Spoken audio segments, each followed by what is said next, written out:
Friends, इस summit में शामिल एक्सपर्ट्स भी इस बात को मानेंगे कि भारत की रैपिड ग्रोथ के लिए अच्छा इंफ्रास्ट्रक्चर जरूरी है।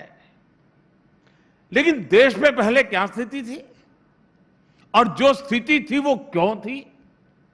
इवन ईटी में तो बड़े बड़े एडिटोरियल्स इस पर छपे हैं, लोगों ने अपनी ओपिनियन दी है और उनमें जो बात प्रमुखता से रही है वो ये कि हमारे यहां इंफ्रास्ट्रक्चर से जुड़े फैसलों में देश की जरूरत को कम देखा जाता था और राजनीतिक महत्वाकांक्षा को प्राथमिकता दी जाती थी। इसका जो नतीजा निकला उसका भुक्तभोगी पूरा देश रहा है। अगर कहीं रोड्स भी बननी है तो पहले देखा जाता था कि सड़क बनने के बाद वोट मिलेंगे या नहीं मिलेंगे, ट्रेन कहां रुकेगी, कहां चलेगी, ये भी राजनीतिक नफा नुकसान देखकर तय होता था। यानी इंफ्रास्ट्रक्चर की ताकत को पहले कभी समझा ही नहीं गया। हमारे पास, ये आपको चौंकाने वाली चीजें लगेगी कि कभी ईटी वालों ने लिखा नहीं होगा। दुर्भाग्य है जी, हमारे यहां डैम्स बनते थे लेकिन कैनाल नेटवर्क नहीं बनता था।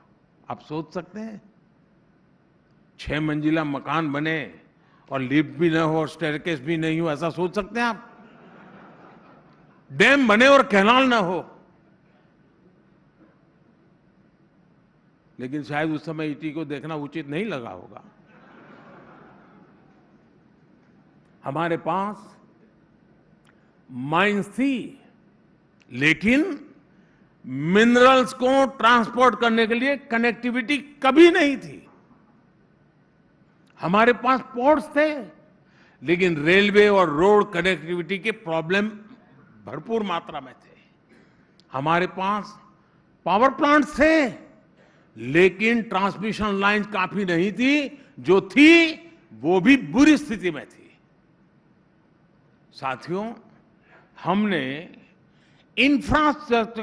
इंफ्रास्ट्रक्चर को साइलोज में देखने की प्रैक्टिस को बंद करके किया और इंफ्रास्ट्रक्चर के निर्माण को एक ग्रैंड स्ट्रेटेजी के रूप में रीइमेजिन किया।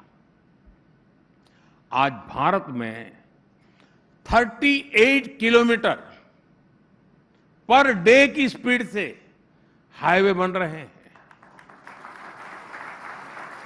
और डेली 5 किलोमीटर से ज्यादा रेल लाइनें बिछ रही हैं। हमारी पोर्ट कैपेसिटी आने वाले 2 वर्षों में 3000 MTPA तक पहुंचने वाली है। 2014 के मुकाबले ऑपरेशनल एयरपोर्ट्स की संख्या 74 से बढ़कर के 147 हो चुकी है। इन 9 वर्षों में लगभग 3.5 लाख किलोमीटर रूरल रोड बनाई गई हैं। करीब 80,000 किलोमीटर नेशनल हाईवे बने। ये सारे 9 साल का मैं हिसाब दे रहा हूं आपको, ये याद कराना पड़ता है, नहीं तो यहां उसको ब्लैकआउट करने वाले बहुत बैठे हैं। इन्हीं 9 वर्षों में 3 करोड़ गरीब परिवारों को पक्के घर बना करके दिए गए और ये 3 करोड़ का आंकड़ा इतना बड़ा है कि दुनिया के कितने ही देशों की इतनी आबादी भी नहीं है जितने घर बना करके हमने 9 साल में भारत के गरीबों को दिए हैं। साथियों, भारत में पहली मेट्रो 1984 में शुरू हुई थी।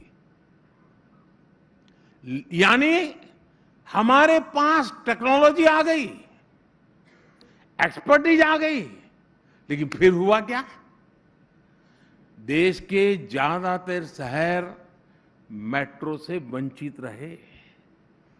2014 तक, यानी आपने मुझे सेवा करने का मौका दिया, उसके पहले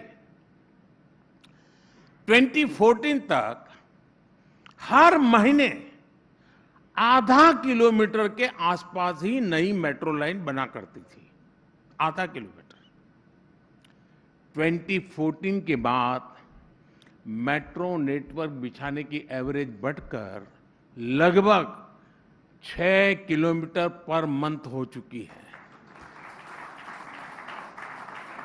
अभी भारत मेट्रो रूट लेंथ के मामले में दुनिया में 5वें नंबर पर पहुंच चुका है। आने वाले कुछ महीनों में ही हम दुनिया में 3रे नंबर पर पहुंचने वाले हैं।